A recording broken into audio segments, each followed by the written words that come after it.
현재 미국 전역이 충격에 빠진 상황입니다.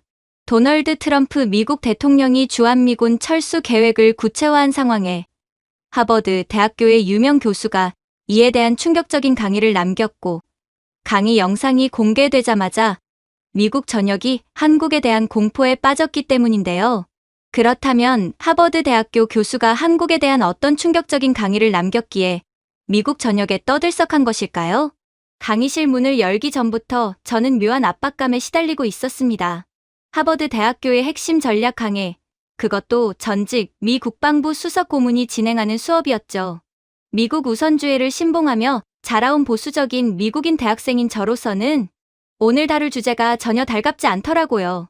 교수님이 스크린에 띄운 첫 슬라이드에는 단 한 줄의 문장만이 적혀 있었습니다. 왜 그 도널드 트럼프마저 서울 앞에서는 침묵해야 했는가? 숨막히는 정적이 흘렀습니다.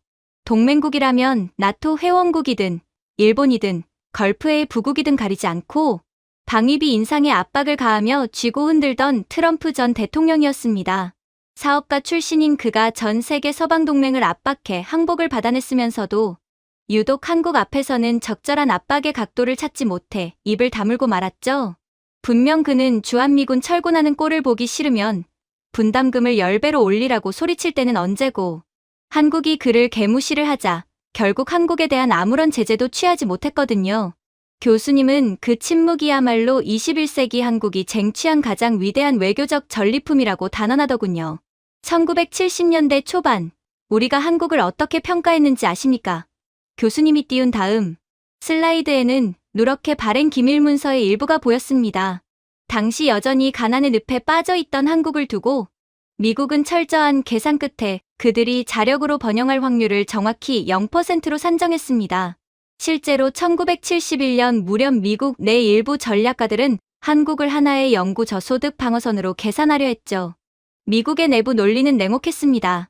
당시 한국의 1인당 국민소득을 286달러, 수출액을 10억 4천만 달러, 농림어업 종사 비율을 51.8%, 도시 실업률을 8.7%로 적어놓고 이 나라는 자본도 없고 기술도 없고 내수도 작고 지하자원도 빈약하니 선진공업국이 될 확률은 0.0%라고 단정했거든요. 더 나아가 한국이 미국의 군사통상 이익을 연간 12억 달러 이상 보장하지 못한다면 방위 비용은 투자 가치가 없다라고 말하며 보호는 우정이 아니라 계산이라고 외치기도 했죠. 실제로 당시 미국에선 쓸모없는 한국에서 모든 미군을 철수시키고 한국을 그대로 버릴 계획도 구체화했습니다. 여기 당시 실제 기사를 보십시오. 한국 경제는 20년 뒤에도 일본의 11%, 미국의 2% 수준을 넘지 못한다. 한국인은 근면할 수는 있어도 자본 축적 구조를 만들 능력은 없다. 교육열은 높아도 산업기술 전환율은 6.2%에 불과할 것. 수출 증대는 일시적 착시이며 1975년이 되면 외채 의존도가 64.0%를 넘어 다시 붕괴할 것이라고 말하며 한국은 쓸모가 없으니 버려야 한다고 주장하고 있잖아요. 사실 당시 미국이 한국의 성공 가능성을 0%로 본 이유는 납득이 가긴 했습니다.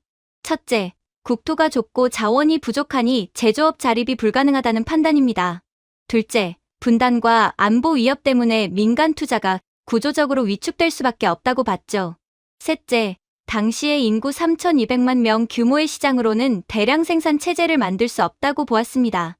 넷째, 농촌 빈곤과 낮은 소비 수준 때문에 산업화의 내수 기반이 영원히 약할 것이라고 여겼습니다. 그래서 그들은 한국은 값싼 노동력 1단계 기지로는 쓸 수 있어도 독자적, 중진국으로 올라서는 순간 미국 질서에 부담만 주는 국가가 된다고 판단하며 가난은 구조이고 번영은 예외라고 주장한 거죠. 하지만 50년이 지난 지금 극단적인 자본주의의 정점에 선 미국 행정부는 오히려 서울을 향해서만 태도를 누그러뜨리고 있습니다. 도대체 한국은 어떤 기적을 써내려갔길래 고작 50년 만에 미국의 태도를 바꿔버린 걸까요? 사실 저는 교수님의 강의를 듣는 내내 기분이 묘했어요. 아무리 자랑스러운 제 조국, 미국이라지만 도대체 한국은 어떻게 미국의 태도를 바꾸게 만들었을까요? 그것도 단 50년 만의 말입니다. 그리고 교수님은 이내 충격적인 주장을 시작하셨죠. 현재 미국과 이란의 전면전이 한창인 것은 아시죠? 하지만 미국이 포탄이 없어서 난리라는 소리도 들으셨을 겁니다. 즉, 아무리 나라가 강력하고 선진적이라도 포탄이 없는 나라는 실전에서 완전히 먹힐 수밖에 없다는 거죠. 지금 같은 혼란한 국제정세 속에서는 특히나 포탄 비축량이 곧 나라의 강력함을 대변하죠. 그런데 미국의 연간 155mm 포탄 생산량은 9만 발, 대한민국의 연간 155mm 포탄 생산량은 24만 발입니다. 보세요. 미국은 GDP 27조 달러, 국방예산 8,860억 달러의 나라입니다. 대한민국의 국방예산은 547억 달러로 미국의 6.2%에 불과하죠. 인구는 미국의 6분의 1인 5,170만 명입니다. 그런데 현대전에서 가장 많이 소비되는 단일 품목에서 대한민국은 그 초강대국을 거의 3배나 앞서고 있어요. 실전 능력으로 환산하면 그 의미는 더욱 선명해지겠죠. 한국이 미국보다 3배나 더 긴 시간 전쟁을 지속할 수 있으니까요. 그러니까 미국은 한국을 감히 함부로 대하지 못하는 겁니다.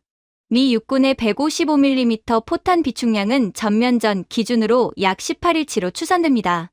나토 전체 비축량을 합산해도 최대 격전 시나리오에서 34일을 버티지 못하죠.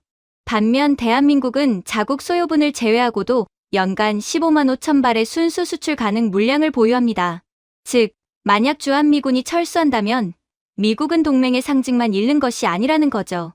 유사시 한반도에 위기가 발생할 경우 한국의 방산 생산 라인 전체가 자국 방어에 전용되며 미국과 나토가 의존하는 연간 15만 5천 발의 공급이 즉각 중단됩니다. 펜타곤 내부 시뮬레이션에서 이 시나리오는 유럽 전선 방어력을 23% 저하시키는 결과로 계산될 만큼 한국은 미국에 있어서 그 누구보다 중요하고도 전적으로 의존하고 있는 나라라는 말입니다. 그러니까 트럼프가 한국의 주한미군으로 협박을 한 건 큰 실수라는 겁니다. 트럼프도 그걸 알기에 자신을 개무시하는 한국을 보고도 아무런 대응도 못하는 거죠. 그때 앞자리에 앉아있던 중국 출신의 교환학생이 콧방귀를 뀌며 손을 들었습니다. 교수님, 그깟 쇳덩어리 포탄 좀 많이 만드는 게 무슨 대수입니까? 그저 단순 노동력이잖아요. 스크린에 띄워두신 저 한국 공장 사진 좀 보십시오. 불도 다 꺼져 있고 사람 한 명 없지 않습니까? 전기도 제대로 못 켜는 저런 후진적인 시설에서 억지로 쥐어짜내는 거겠죠. 그의 비아냥거림에 강의실 곳곳에서 낄낄거리는 웃음이 터져 나왔습니다. 저 역시 속으로 맞장구를 쳤죠. 하지만 교수님의 표정은 차갑게 굳어 있었습니다. 자네가 방금 비웃은 저 어둠이 바로 한국의 수준이네. 네. 저곳은 전기가 필요 없다는 말이야. 100% 무인 로봇과 자동화 공정이 24시간 내내 미친 속도로 돌아가는 다크 팩토리이까. 기계가 기계를 통제하는데 사람의 눈을 위한 조명이 왜 필요할까? 자네들이 단순 노동이라 착각하는 사이 한국은 노동의 개념 자체를 삭제해버린 거야. 중국 학생의 얼굴이 순식간에 토마토처럼 붉어졌고 강의실의 웃음소리는 찬물이라도 끼얹은 듯 일순간에 증발해버렸습니다.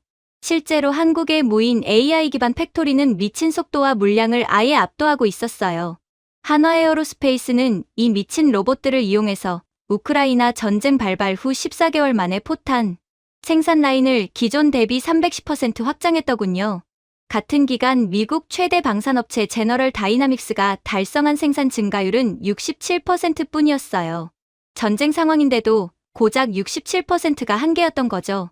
그러나 더 놀라운 점은 따로 있었어요. 한국이 K9 자주포 1문을 완성하는 데 걸리는 시간은 평균 4.3개월이며 동급의 독일 BG-2000은 18개월이 소요된다는 점이었죠.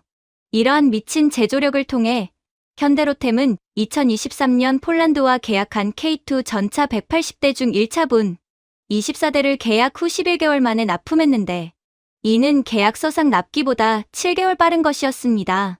하지만 한국의 더욱 무서운 점은 따로 있었죠. 교수님은 이내 놀라운 주장을 해오기 시작했거든요. 그러나 한국의 이러한 무인 시설은 다음 보여드릴 장면에 비한다면 약과일 뿐입니다. 사실 현대전의 진짜 신경계는 반도체거든요. 정밀유도 무기의 핵심 부품인 디램과 낸드 플래시의 전 세계 공급에서 삼성전자와 SK하이닉스의 합산 점유율은 2023년 기준 75.4%입니다. 미사일 한 발에는 평균 340개의 반도체 칩이 사용되며 그 가운데 핵심 메모리의 71%가 한국산이죠. 이게 무엇을 의미할까요? 한국이 없으면 첨단 미사일을 만들 수조차 없다는 겁니다. 현대 전장을 지배하는 첨단 미사일이지만 한국 반도체가 없으면 아예 전쟁을 시작도 할 수 없다는 거죠. 실제로 나토가 채택한 탄약 공급망 다변화 보고서는 한국산 메모리, 반도체 공급이 30일 이상 중단될 경우 서방의 정밀유도 무기 생산량은 최대 75% 감소한다고 경고했습니다. 포탄을 만드는 나라가 동시에 그 포탄을 지능화하는 두뇌까지 쥐고 있는 것이죠.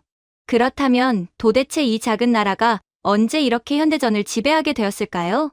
놀랍게도 한국은 이미 이러한 자신들이 처한 운명을 예견하고 있었습니다. 1970년대 박정희 정부의 방위산업 육성 계획, 이른바 율곡 사업의 진짜 목표는 단순한 자주국방이 아니었거든요. 당시 국방과학연구소 내부에 존재했던 장기 방산 패권 로드맵에는 이런 문구가 적혀 있었다고 하더군요. 우리는 미국이 우리를 필요로 하도록 만들어야 한다. 보호받는 나라에서 보호를 파는 나라로. 50년이 지난 지금 미국이 한국의 포탄 없이는 전쟁을 지속할 수 없는 구조가 완성된 것을 보면 그 로드맵은 정확히 실현된 셈입니다. 한국은 이미 50년 전부터 미국이, 아니 전 세계가 그들에게 의존해야 하는 구조를 만들기 위해 모든 것을 설계한 것이죠. 저는 그저 온몸에 소름이 돋을 뿐이었습니다. 한국은 미국이 자신들을 협박하며 돈을 뜯어내려고 할 것을 진작에 알아차리고 대비했다고요. 도대체 한국은 점쟁이 국가라도 된다는 말인가요? 그러나 중국 학생들은 저보다도 이 사실을 믿지 않으려고 하더군요. 좋게 포장하시지만 그래봤자 한국이 포탄을 많이 만드는 것은 결국 전쟁을 더 오래 지속시켜 무기 수출로 돈을 버는 전쟁 상인 국가라는 증거 아닙니까? 24만 발의 포탄 생산은 평화를 원하지 않는 나라의 민낯입니다. 또한 K2 전차나 K9 자주포가 세계 시장에서 팔리는 것은 단지 싸기 때문이며 기술력이 아닌 저가 덤핑의 결과일 뿐이죠. 진정한 방산 강국이라면 중국처럼 전투기나 항공모함을 만들어야 합니다. 포탄이나 찍어내는 나라를 군사 강국이라 부르는 것은 공장을 군대로 착각하는 것입니다. 저는 그들의 주장을 믿고 싶었어요. 그래야 한국에 대한 두려움이 조금은 가실 것 같았거든요. 그러나 교수님은 너무나도 냉철하시더군요. 자네의 주장이 성립하려면 세계 최대 국방 예산을 가진 미국이 포탄이나 찍어내는 나라의 공급을 의존하는 이유를 먼저 설명해야 하는 거 아닌가? 왜 전 세계에 그런 방산 약소국의 물량에 의존하지? 그리고 나토 사무총장이 왜 서울을 방문해 감사를 표한 이유도 설명해야겠지. 그는 우크라이나 전장에서 한국산 포탄의 불발률은 0.01% 미만이었다면서 한국의 기술력을 극찬했거든. 자, 중국 학생, 방금 내가 제시한 논리 중 하나라도 대답할 수 있나? 당연히 그는 꿀먹은 벙어리가 되어 그대로 자리에 주저앉을 뿐이었습니다. 그런데 이상했습니다.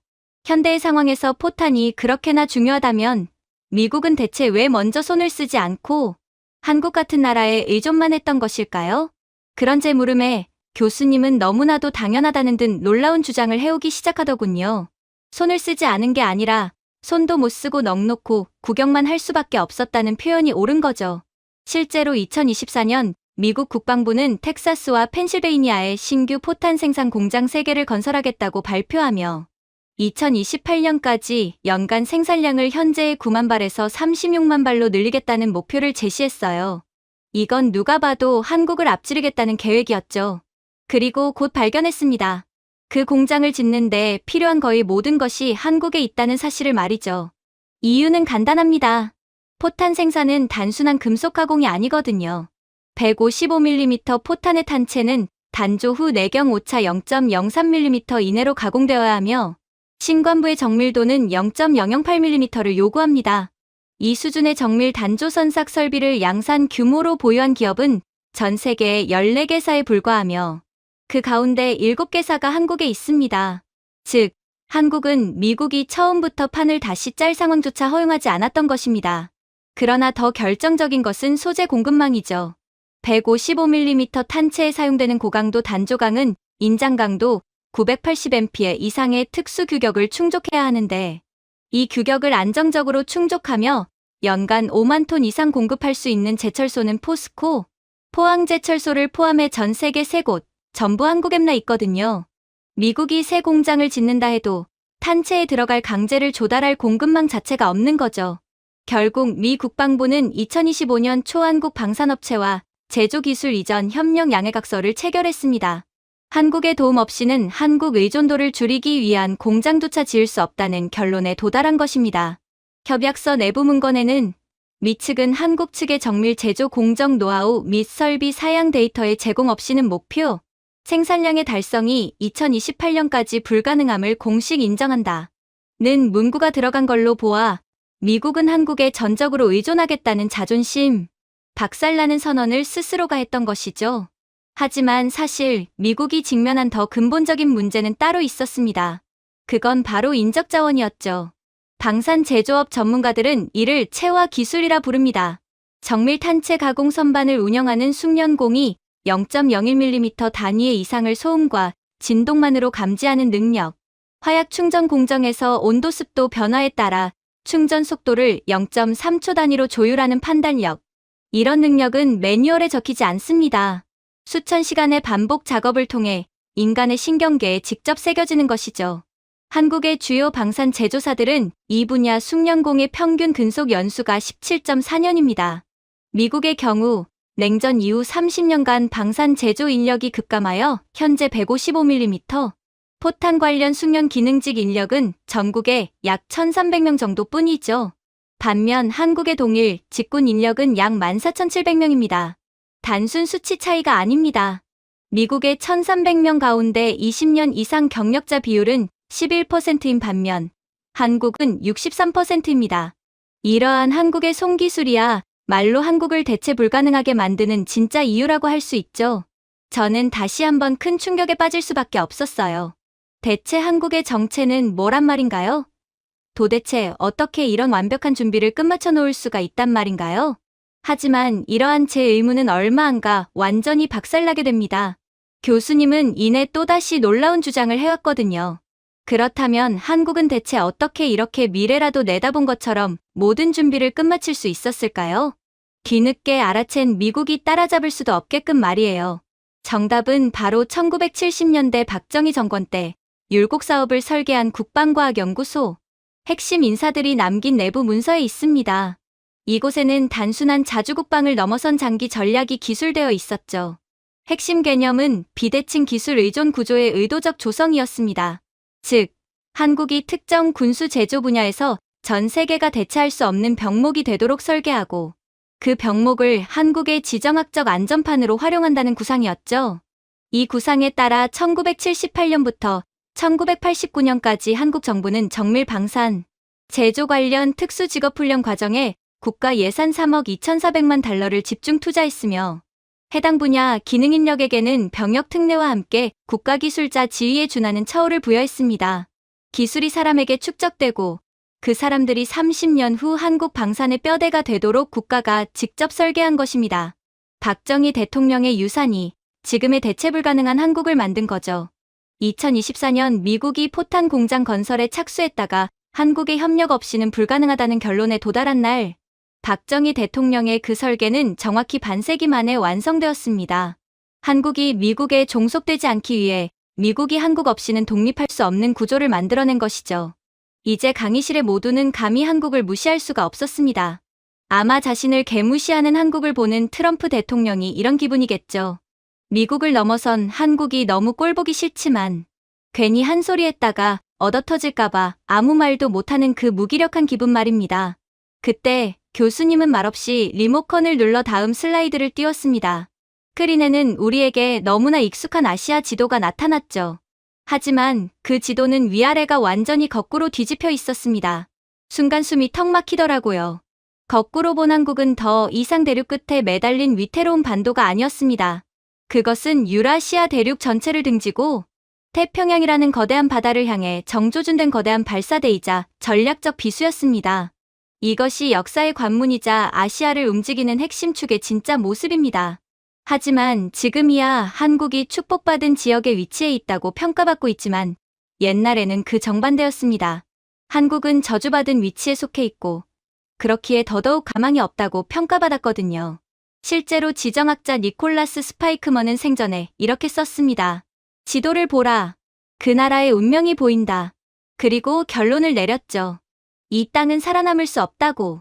서쪽으로는 인구 14억의 중국, 북쪽으로는 세계 최대 핵탄두 보유국 러시아, 동쪽으로는 세계 3위, 경제 대국, 일본, 그리고 남쪽으로는 연간 통과 물동량 5조 3천억 달러에 달하는 태평양 항로. 이 4개의 거대한 힘이 수렴하는 교차점. 19세기 말 조선을 방문한 영국 외교관 어니스트 세토는 본국에 보낸 전문에 이렇게 적기도 했죠. 이 나라는 강대국들의 체스판 위에 놓인 졸이다. 졸은 절대로 이길 수 없다. 역사는 그 평가를 뒷받침하는 듯 보였습니다. 한반도는 기록된 역사에서만 938회의 외침을 받았습니다. 13세기 몽골의 30년 침략, 16세기 임진왜란 7년, 17세기 2차례의 호란, 20세기 36년의 식민 지배, 그리고 한국전쟁. 1953년 정전 직후 대한민국의 총 GDP는 13억 달러였습니다. 같은 해에 북한의 GDP가 17억 달러였으니 남한은 분단된 조국의 절반 중에서도 더 가난한 쪽이었죠. 세계는 이 땅의 미래를 포기했습니다. 그러나 대한민국은 포기하지 않았습니다. 그리고 실제로 대한민국은 이 지리적 저주를 전략적 축복으로 바꾸고야 말았죠. 첫 번째 전환은 인프라였습니다. 1968년 착공한 경부고속도로는 서울에서 부산까지 428km를 단 2년 5개월 만에 완공했습니다. 투입 예산은 429억 원이었으며 당시 국가 예산의 23.6%에 해당하는 도박에 가까운 투자였습니다.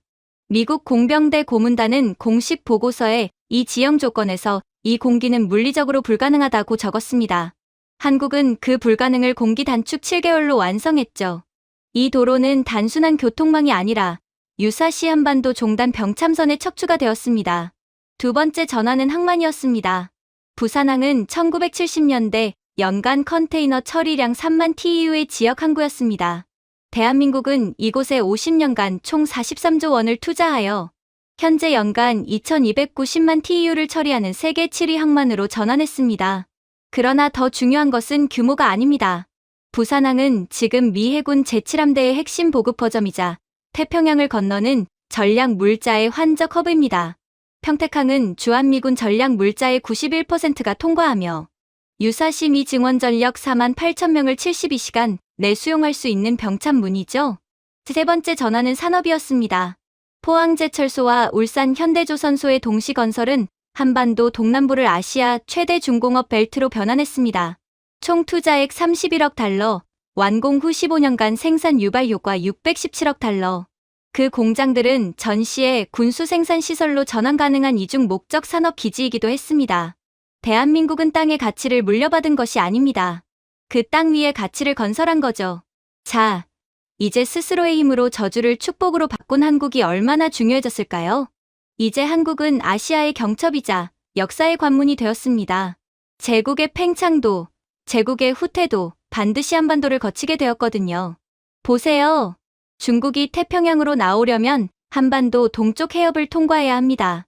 중국 해군의 주력 전단이 서해에서 외양으로 나오는 경로는 제주해협과 대한해협 두 갈래뿐이며 두 해협 모두 한국 영토 또는 한국의 방공식별구역 인접수역에 위치하죠.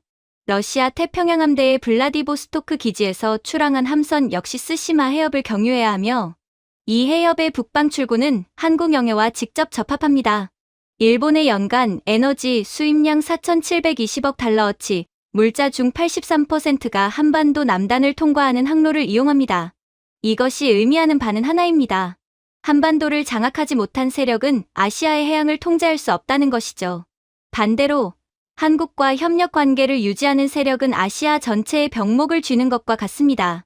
그런데 트럼프는 이런 나라한테 감히 주한미군을 들먹이며 협박을 가한 겁니다. 실제로 미 전략국제문제연구소의 내부 평가는 이를 수치로 환산하기도 했죠. 주한미군 존재 시 미국의 서태평양 2개 동시 위기 대응 가능 시간 평균 16시간, 주한미군 부재 시 괌 기지 기준 동일 대응 시간 79시간, 63시간의 차이. 현대 전쟁에서 63시간은 전선의 붕괴와 유지를 가르는 시간입니다. 한반도는 아시아 질서를 움직이는 경첩입니다. 경첩이 없으면 문은 떨어질 수밖에 없죠. 그러나 더욱 경악스러운 점은 따로 있죠. 그건 바로 한국이 기술력으로 장악한 또 하나의 전략 인프라, 태평양을 가로지르는 해저, 광케이블 네트워크죠. 현재 아시아 태평양 지역을 연결하는 주요 해저, 광케이블 간선 19개 노선 가운데 12개가 부산 또는 거제를 육상 접속점으로 사용하고 있습니다. 이 케이블들이 하루에 처리하는 데이터 총량은 약 1380TB이며 여기에는 미 인도태평양 사령부와 본토 간 군사정보 통신 트래픽의 일부가 포함되죠. 현대전은 지휘, 통제, 통신, 컴퓨터, 정보, 감시, 정찰이 물리적 활용만큼 결정적입니다. 그 신경계의 핵심 접속점이 한국 영토에 집중되어 있다는 사실은 한국이 총알과 포탄뿐 아니라 21세기 전쟁의 두뇌와 신경망도 함께 쥐고 있음을 의미하죠. 실제로 미 국방부 내부 분석은 이렇게 기술했습니다. 한반도 접근 불능 시나리오에서 미국의 서태평양 디지털 작전 수행 능력은 즉각 37% 감소한다. 이것은 통신장애가 아니라 전쟁 수행 불능에 가깝다. 그러니 한국은 눈에 보이지 않는 곳에서도 세계에서 가장 중요한 땅이 되어버린 거죠. 그것도 한국이 혼자 힘으로 이룩해낸 기적이자 미국이 한국이 없으면 곧바로 굶어 죽는 이유입니다. 그런데 역시나 이상하지 않습니까? 도대체 한국은 이런 상황을 예견하기라도 한 듯 어떻게 국군을 걸고 인프라 사업을 동시다발적으로 진행할 수가 있을까요? 당장 내일 먹을 식량도 없는데 인프라부터 설치하는 미친 생각을 진짜 실행하는 국가는 역사상 단 한 나라, 한국밖에 없었다는 점을 고려한다면 이건 정말 너무도 이상하지 않습니까? 그리고 이 미스테리를 풀기 위해선 또다시 1970년대로 거슬러 올라가야 합니다. 1970년대 초 박정희 정권 시절 청와대 직속 비밀정책연구반 내부에 불가결 국가 전략이라 불리는 장기 계획이 존재했습니다. 이 계획의 근본 명제는 다음과 같았죠. 한국은 강대국들의 이해가 충돌하는 땅이다. 그러나 그 충돌을 피할 수 없다면 충돌의 장이 아니라 충돌을 중재하는 자가 되어야 한다. 그러기 위해서는 어떤 강대국도 한국의 협력 없이는 자국의 핵심 이익을 달성할 수 없는 구조를 만들어야 한다. 이 구상을 실행하기 위해 1972년부터 1985년까지 한국 정부는 항만도로 산업 방산통신 인프라에 전략적으로 자원을 배분했습니다. 각 투자 결정이 개별적으로는 경제 개발 논리로 포장되었지만 그 배치 패턴을 전략 지도 위에 올려놓으면 하나의 일관된 설계가 드러나죠. 미군이 반드시 필요로 하는 병참 거점, 중국이 의존할 수밖에 없는 교역 인프라, 일본이 대체할 수 없는 해협 통과권, 모든 강대국의 급소에 한국의 인프라가 정확히 위치해 있습니다. 우연치고는 너무 정밀합니다. 설계치고는 너무 완벽하죠. 어느 쪽이든 결과는 하나입니다. 박정희 정권의 이 결정 덕분에 한국을 함부로 대할 수 있는 나라는 이제 지구상에 없다는 것입니다. 그러나 저는 이러한 한국의 미친 결정에 놀랄 시간조차 없었어요. 교수님의 설명은 미국의 전략적 한계를 향해 잔인하게 이어졌거든요. 만약 트럼프의 희대의 뻘짓으로 인해 한국이 미국의 동맹망에서 사라진다면 미국이 아시아에서 의존할 수 있는 가장 가까운 전방 기지는 무려 7,242km나 밖으로 밀려난 하와이가 됩니다. 한국이 사라진다면 미국의 가장 빠른 증원 경로는 괌이지만 괌은 중국 DF-26 중거리 탄도미사일의 사정권 안에 완전히 들어있거든요. 일본은 헌법 구조의 제약과 국내 정치적 민감성으로 인해 미국의 공세적 작전 수행을 전면 지원하는데 구조적 한계가 있습니다. 트럼프가 이를 어찌어찌 해결해준다고 하더라도 일본의 지정학적 위치는 대륙에 대한 전진 기지로서 한반도보다 평균 560km 후방에 있죠. 이건 너무나도 멉니다. 대만은 미국과 공식 상호방위 조약이 없죠. 필리핀은 국내 정치 불안으로 기지 협약이 수시로 흔들립니다.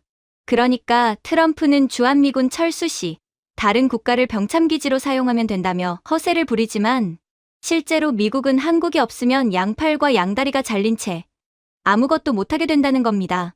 군사 전략에서 도달 시간은 억지력의 핵심인데 7,000km 이상 멀리 떨어지게 되었으니까요. 미 해군 전쟁대학 연구 보고서는 한반도 전진기지 상실 시 미국이 동북아 위기에 실질적 군사력을 투입하기까지 소요되는 시간은 현재 대비 평균 91시간 증가한다. 고 분석했는데 91시간은 아시아 태평양 지역에서의 미국의 패권을 중국에 그대로 헌납하는 꼴밖에 안 됩니다. 즉, 미국은 한국 없이는 아무것도 못하는 거죠. 저희는 교수님의 완벽한 논리에 이젠 완전히 기가 죽어버렸습니다. 그러나 자존심이 꺾여 독이 오른 중국 학생이 다시 억지를 부리더군요. 한국은 어차피 도간에 든 쥐 아닙니까?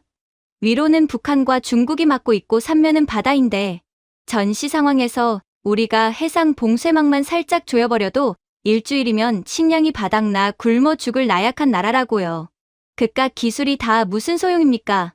마치 삼류 만화에 나오는 악당이나 내뱉을 법한 무식하고도 처참한 맹비난에 강의실에는 싸늘한 정적만이 감돌았습니다.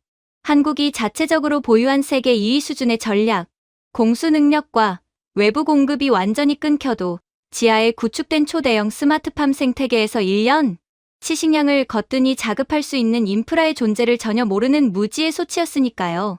교수님은 어처구니가 없다는 듯 헛웃음조차 짓지 않고 담담히 다음 이야기를 이어갔습니다. 대답할 가치도 없으니 됐습니다. 다만 중국 학생의 논리 그대로 한국을 함부로 압박할 경우 어떤 일이 발생하는지만 말씀드리겠습니다. 사실 역사에는 두 종류의 나라가 있습니다. 외부의 압박 앞에서 굴복하거나 무너지는 나라, 그리고 그 압박을 흡수하여 더 단단한 구조로 재탄생하는 나라. 대한민국은 기록이 시작된 이래 거의 예외 없이 후자였습니다. 그리고 그 과정은 언제나 같은 방식으로 작동했습니다. 누군가 한국을 약하게 만들려 했고, 한국은 그 시도를 자신을 강하게 만드는 연료로 전환했죠.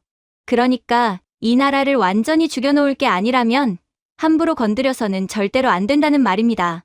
실제로 1970년 닉슨 독트린의 발표와 함께 미국은 주한미군 2만 명 감축을 일방적으로 통보했습니다. 워싱턴의 계산은 명확했습니다. 한국을 안보 의존 구조 안에 묶어두되 주둔 비용을 줄이겠다는 것이었죠. 서울이 선택지 없이 미국의 조건을 수용할 것이라는 가정이 그 계산의 전제였습니다. 그러나 박정희 정부의 반응은 워싱턴의 예상과 전혀 달랐습니다. 1974년 한국 정부는 예산 2조 3,400억 원을 투입해서 방산 자립화에 집중 투자했습니다.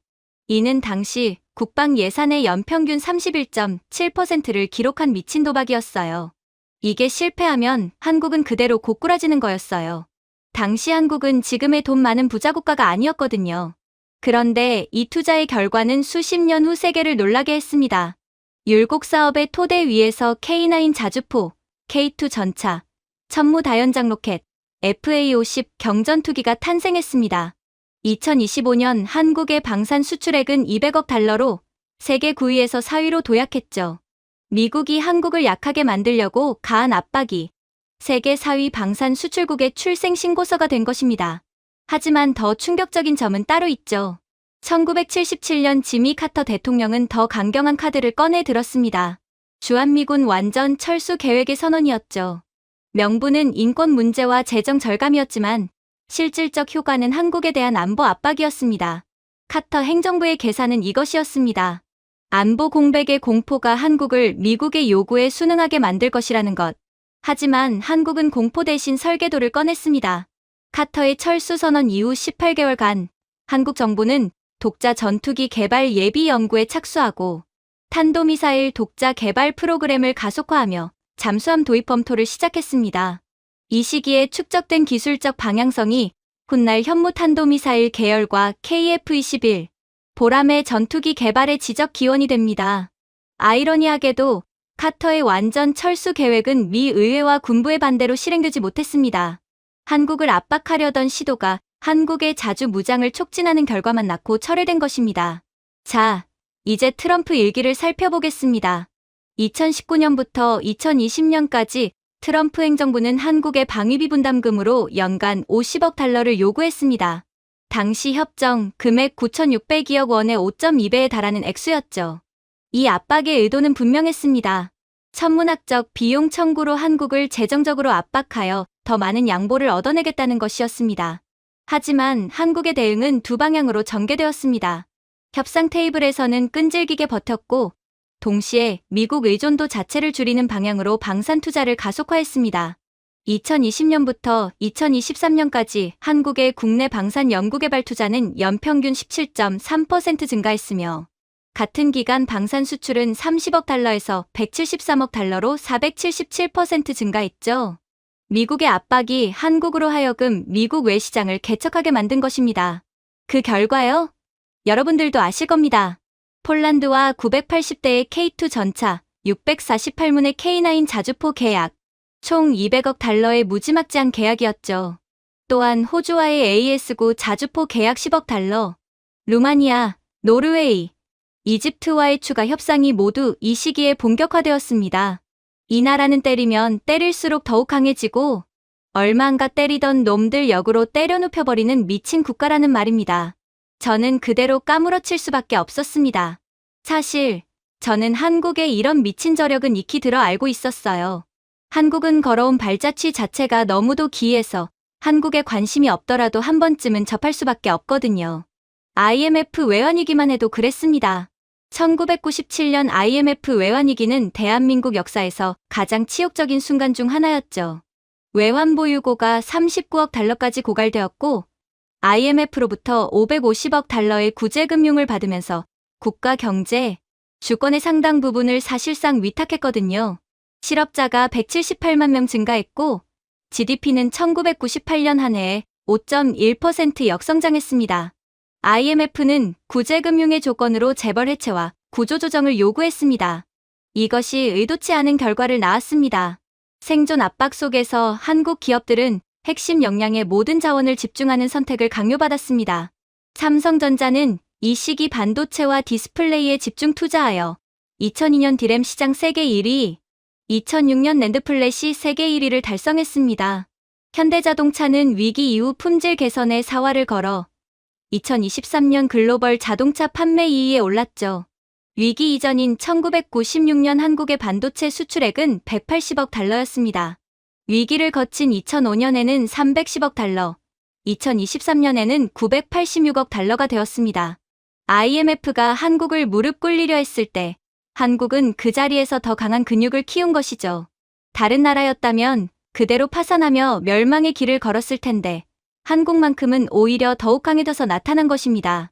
그러나 더 극적인 사건은 따로 있죠. 냉전 시기, 서방 진영은 공산권으로의 첨단 기술 유출을 막기 위해 코콤, 즉 대공산권 수출통제위원회 체제를 운용했습니다. 표면적으로 한국은 코콤의 수의 진영에 속했지만 실제로는 미국이 한국의 독자적 반도체 기술 개발을 여러 경로로 견제했었죠. 1980년대 초 삼성이 반도체 사업 진출을 선언했을 때 미국 반도체 업계는 강하게 반발했습니다. 인텔, TI 등 미국 기업들은 기술 라이선스 제공을 거부했고 미 상무부는 한국의 반도체 장비 수입에 비공식적 압력을 행사했습니다. 이 시기 한국에 대한 기술 이전 제한은 단순한 기업 간 경쟁 논리가 아니라 의도적인 기술 종속 유지 전략이었어요. 그러나 한국 반도체 업계의 반응은 이 억압을 독립의 연료로 전환하는 것이었습니다. 기술을 살 수 없다면 직접 개발하는 수밖에 없었습니다. 삼성전자는 1983년 독자 연구를 시작하여 1992년 세계 최초로 63메가 디램을 개발했습니다. 이것은 단순한 기술 성취가 아니었습니다. 한국을 기술 종속국으로 유지하려 했던 모든 시도에 대한 산업적 반격이었죠. 2024년 현재 삼성전자와 SK하이닉스의 디램 합산 점유율은 75.4%입니다. 기술 봉쇄를 시도했던 나라의 기업들이 오히려 한국 기업의 부품을 의존하는 구조가 완성된 것입니다. 즉, 한국은 봉쇄가 독립을 설계한 것입니다. 억압이 패권을 조각했죠. 사실 세계사에는 위기 앞에서 무너진 제국들의 잔해가 가득합니다. 오스만 제국은 유럽의 압박 앞에서 서서히 해체되었습니다. 청나라는 열강의 침탈 앞에서 스스로 붕괴했죠. 소련은 군비 경쟁의 압박을 내부에서 소화하지 못하고 분열했습니다. 하지만 대한민국의 궤적은 이 모든 선례와 정반대였어요. 미국이 철수를 위협할 때마다 한국의 방위산업은 한 단계씩 도약했습니다. IMF가 경제를 장악했을 때 한국 기업들은 세계 1위가 되었습니다. 기술 봉쇄 앞에서 한국은 독자 기술을 개발했습니다. 식민 지배의 수탈 속에서도 산업화의 씨앗을 품었어요. 이것은 우연이 아닙니다. 한국인의 집단적 심리 구조 속에는 외부의 압박을 에너지로 전환하는 어떤 고유한 기제가 존재하는 것처럼 보였어요. 억압이 분노가 되고, 분노가 설계도가 되고, 설계도가 산업이 되고, 산업이 권력이 되는 순환 말이죠. 그리고 교수님은 이러한 제 논리에 충격적인 논리를 덧붙이더군요. 자, 한국은 역사적으로도 강대국의 압박과 협박을 오히려 기회로 받아들였습니다. 그럼 지금의 트럼프 2기의 주한미군 철수 협박은 도대체 어떻게 받아칠까요? 이들이 지금처럼 그냥 침묵으로만 일관할까요? 보세요. 2025년 트럼프 행정부의 관세 압박이 시작되었을 때 세계의 반응은 대체로 예측 가능했습니다. 유럽연합은 협상 테이블에서 양보안을 준비했고, 일본은 자동차 수출 자율 규제 카드를 만지작거렸으며, 베트남과 인도는 관세 면제를 위한 양자 협상에 서둘러 응했습니다. 강대국의 압박 앞에서 각국은 조금이라도 덜 잃기 위한 계산을 했죠. 그런데 여기서 대한민국의 협상 대표단이 어떤 문건을 꺼냈습니까? 핵추진 잠수함, 기술 이전 요구서와 미사일 사거리 제한 완전 폐기 요청안이었습니다. 관세 압박을 받은 나라가 핵추진 잠수함을 요구한다는 것은 외교 교과서에 존재하지 않는 시나리오입니다. 그러나 결과는 교과서를 다시 써야 할 수준이었죠. 생각해보세요. 트럼프 행정부는 분명 한국산 자동차 철강 반도체에 대해 최대 26%의 관세를 부과하겠다고 통보했습니다. 당시 한국의 대미 수출 가운데 해당 품목 비중은 전체의 43.7%였으며 관세가 전면 실행될 경우 연간 수출 손실 추산액은 317억 달러에 달했죠. 다른 나라였다면 이 숫자 앞에서 양보안을 제출했을 것입니다. 한국 협상팀은 반대로 계산했습니다. 미국이 관세를 무기로 쓴다는 것은 미국도 이 협상에서 얻고자 하는 것이 있다는 의미라는 것을 재빠르게 파악했던 거죠. 트럼프가 아무리 미친놈처럼 보여도 원하는 것이 있는 상대는 협상이 가능합니다. 그래서 한국이 제출한 맞불 패키지의 핵심은 세 가지였습니다. 핵추진 잠수함 기술 및 고농축 우라늄 연료 공급망 협력, 800km로 제한되어 있던 탄도미사일, 사거리 제한의 완전 폐기, 그리고 주한미군 방위비 분담금 협상의 5년 동결이었습니다. 한국은 관세 피해액 317억 달러를 협상, 레버리지로 환산하여 그 몇 배의 전략적 가치를 지닌 군사주권 확장으로 교환하는 거래를 시도한 것이죠. 협상 결과 관세는 부분 조정되었고 미사일 사거리 제한은 사실상 무력화되었으며 한국은 핵추진 잠수함 개발을 허가받았습니다. 한국은 317억 달러의 손실 위협을 수조 원어치의 군사주권으로 전환한 것이죠. 도대체 이런 나라가 어디에 있습니까? 이것은 우발적 외교의 성공이 아닙니다.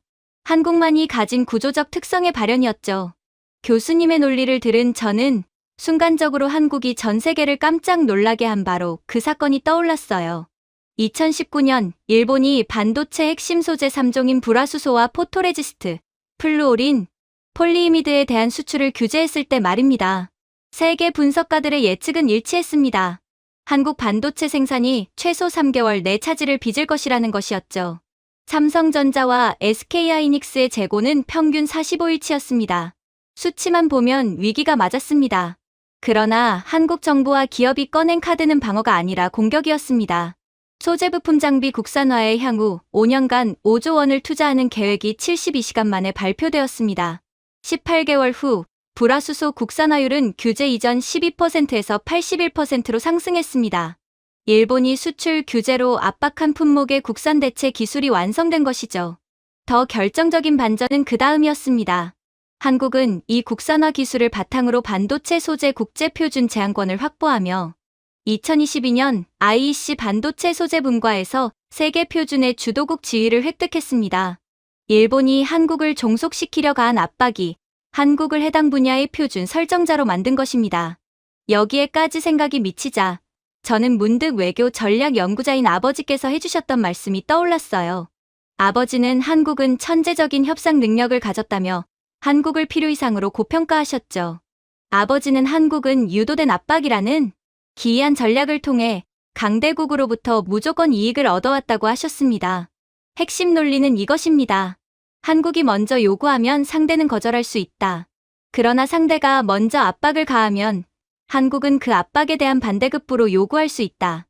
우리가 원하는 것을 얻으려면 때로는 상대가 먼저 압박하도록 유도해야 한다.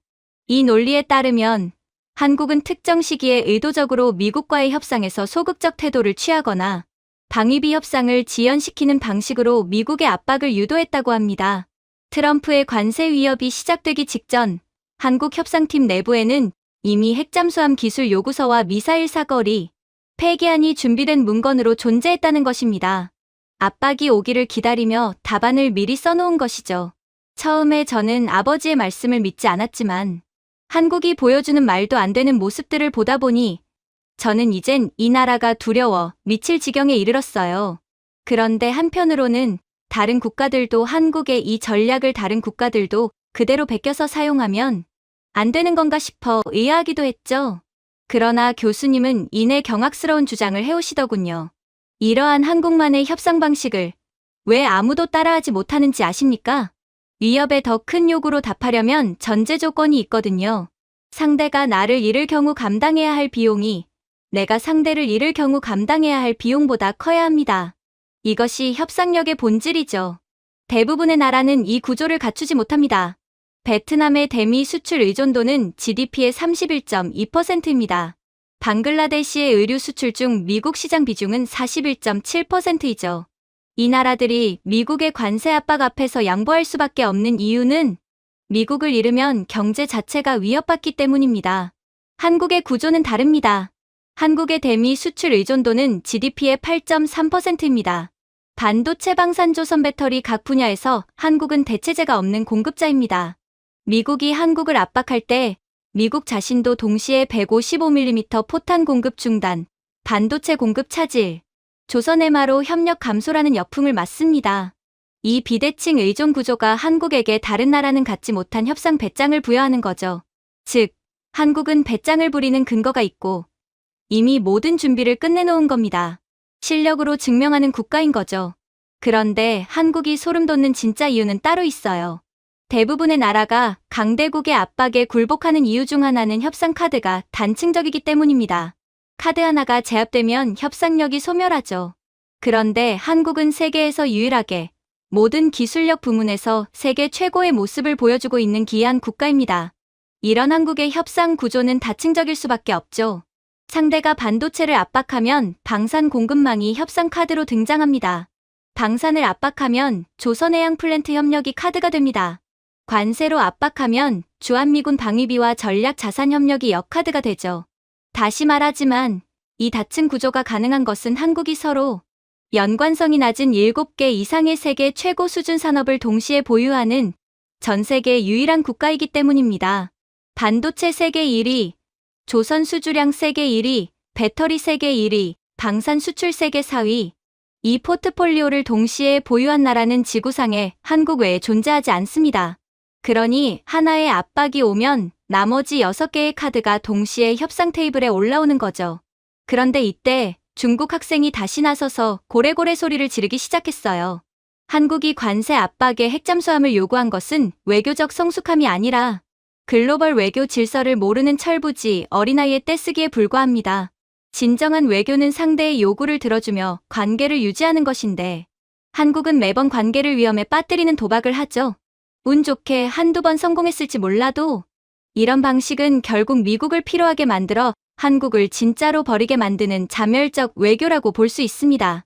그러자 교수님은 이제 질려버렸다는 듯 그 중국 학생을 쳐다도 보지 않더군요. 그 주장이 성립하려면 설명해야 할 것들이 있습니다. 떼쓰기를 한 나라에게 세계 최강국이 미사일 사거리 제한을 실질적으로 폐기해준 이유가 무엇인지, 자멸적 외교를 구사하는 나라의 방산 수출이 4년 만에 477% 성장한 이유가 무엇인지, 운이 좋았을 뿐인 나라가 왜 매번 같은 방식으로 같은 결과를 만들어내는지 말이죠. 운은 한 번 좋을 수 있습니다. 5번 연속으로 좋은 것은 실력입니다. 학생에게 되묻겠습니다. 한국이 결과를 자신들의 손으로 만들어낼 때 중국은 어떤 성과를 냈습니까?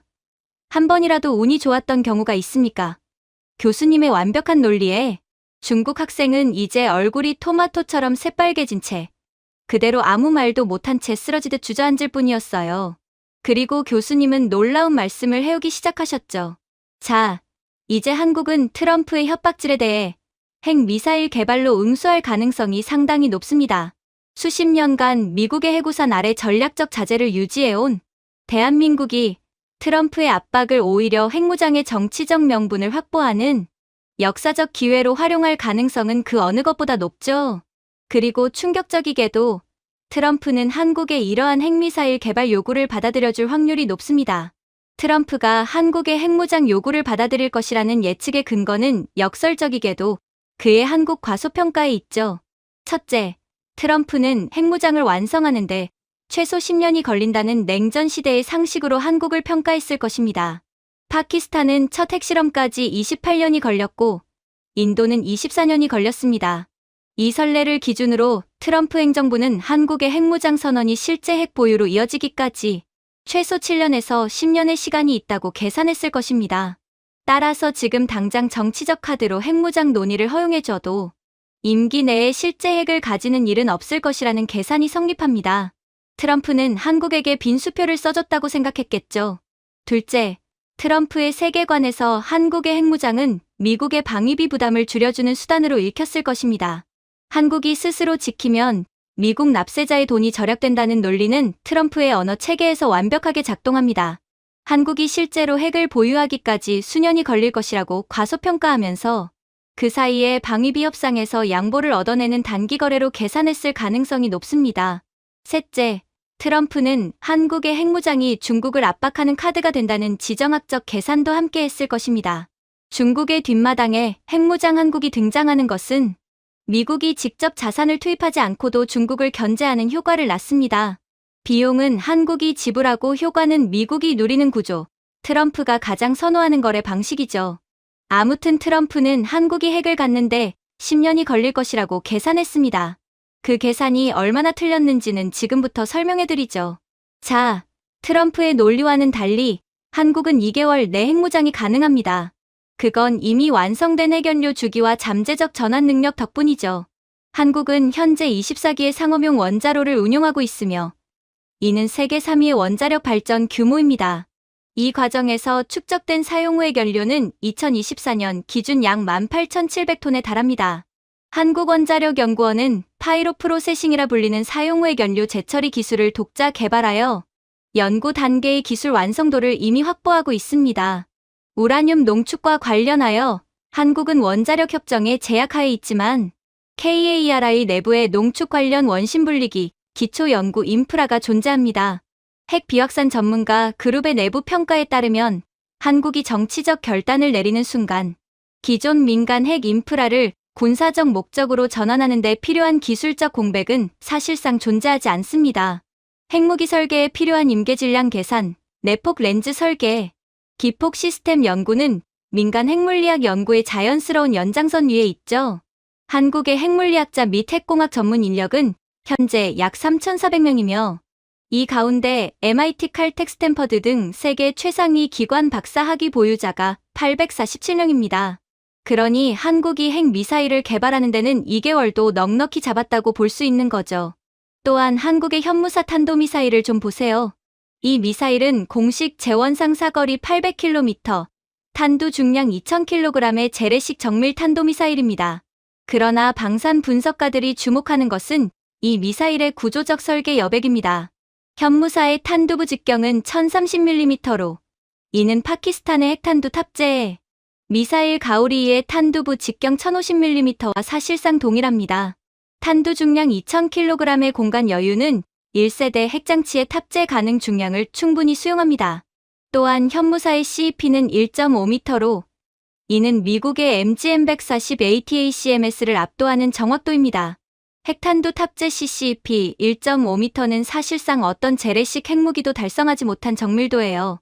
핵무기의 치명성은 탄두의 폭발력뿐 아니라 정확도와의 고부로 결정되는데 한국의 미사일은 이 두 요소 모두에서 기존 핵무장국 수준을 이미 넘어서 있습니다. 미사일은 준비되어 있었습니다. 탄두만 바꾸면 되는 거죠.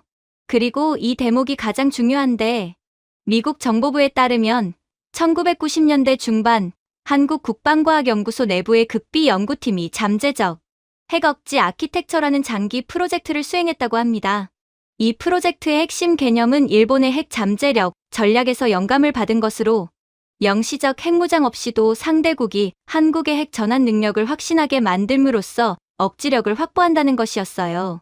이 프로젝트 하에서 한국의 민간 핵 프로그램은 표면적으로는 에너지, 자립과 원자력 수출을 위한 것이었지만 실제로는 유사시 60일 내 핵 전환이 가능한 기술인력 인프라 조합을 유지하는 방향으로 의도적으로 설계되었다고 합니다.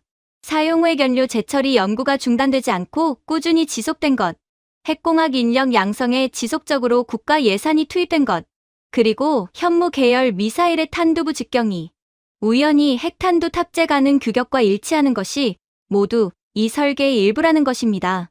그러니 한국이 마음만 먹는다면 이 나라가 2달 이내에 세계에서 가장 강력하고도 완벽한 핵미사일을 만들어낼 거라는 것은 너무도 자명합니다. 트럼프의 한국에 대한 오판이 완전히 틀렸던 거죠. 그렇다면 한국은 분명 핵미사일이 없는 국가인데 도대체 어떻게 핵 보유국보다 더욱 완벽한 핵 기술을 가질 수가 있었던 것일까요? 그건 바로 이들의 세계 최고 수준의 원자력 엔지니어링 생태계 덕분입니다. 사실 한국은 현재 세계에서 가장 효율적인 원전 운영 실적을 보유하고 있습니다. 한국 원자력 발전소의 평균 이용률은 90.7%로 세계 평균 70.3%를 아득히 상회합니다. 더 중요한 것은 원전 수출 역량입니다. 한국은 UAE 바라카 원전 4기를 186억 달러에 수주하여 2020년부터 2024년까지 순차 완공했습니다. 이 프로젝트에서 한국 기술진은 세계 최초로 원전 4기를 동시 병행 건설하는 공법을 완성했습니다. 원자로 압력 용기 제작 오차는 플러스 마이너스 0.2mm, 콘크리트 경납 구조물 두께 편차는 플러스 마이너스 3mm였습니다. 이 정밀도는 핵무기 설계에 요구되는 정밀 가공 역량과 직접 연결됩니다. 또한 역시나 여기서도 박정희 정권이 등장합니다. 한국이 1970년대 핵무기 개발을 중단한 것은 미국의 압박 때문이었습니다. 그러나 당시 국방과학연구소의 핵 관련 연구자들이 완전히 해산된 것이 아니라 민간 원자력 연구기관으로 전환 배치되었다는 사실은 잘 알려져 있지 않습니다. 1975년 핵 개발 중단 선언, 당시 핵무기 관련 연구에 참여했던 과학자 127명 가운데 89명이 한국원자력연구소로 이동했습니다. 문제는 이들이 수십 년간 민간 원자력 연구를 수행하면서 축적한 지식, 그리고 그 제자들이 다시 제자를 낳아 이어온 기술 계보가 현재 한국 핵공학 커뮤니티의 지적 DNA를 형성하고 있다는 것입니다. 1975년에 중단된 것은 핵무기 개발 프로그램이었지 핵무기 개발 능력이 아니었습니다. 능력은 민간의 외피를 쓰고 50년간 성장했습니다. 그러니까 한국의 비핵 지위는 능력의 부재가 아니었던 것이죠. 그것은 미국에 대한 전략적 예의였습니다. 그 예의의 유효 기간이 언제 끝날지는 오직 한국만이 결정하는 거죠. 그렇게 교수님의 충격적인 암시를 끝으로 강의는 종료되었습니다. 강의가 끝났음을 알리는 종소리가 울렸지만 강의실에 그 누구도 선뜻 자리에서 일어나지 못했습니다. 저는 무거운 손을 들어 책상 위에 놓인 제 최신형 아이폰을 조용히 내려다보았습니다. 그리고 마침내 깨달았습니다. 한국은 이미 우리의 일상 속에, 그리고 전 세계의 패권, 밑바닥에 결코 뽑아낼 수 없는 가장 단단한 뼈대로 자리 잡고 있었습니다. 그리고 결국 저는 미국이 한국에 의해 패권을 잡아먹히는 것도 시간 문제구나 싶어 그대로 고개를 숙이고 말았죠. 이미 50년 전부터 모든 것을 준비해온 한국의 계획대로 세계는 한국에 완전히 잡아먹힐 일만 남은 것입니다. 제가 준비해온 내용은 여기까지입니다. 끝까지 시청해주셔서 진심으로 감사드리며 여러분들의 구독과 좋아요, 알림 설정은 영상 제작에 큰 힘이 됩니다.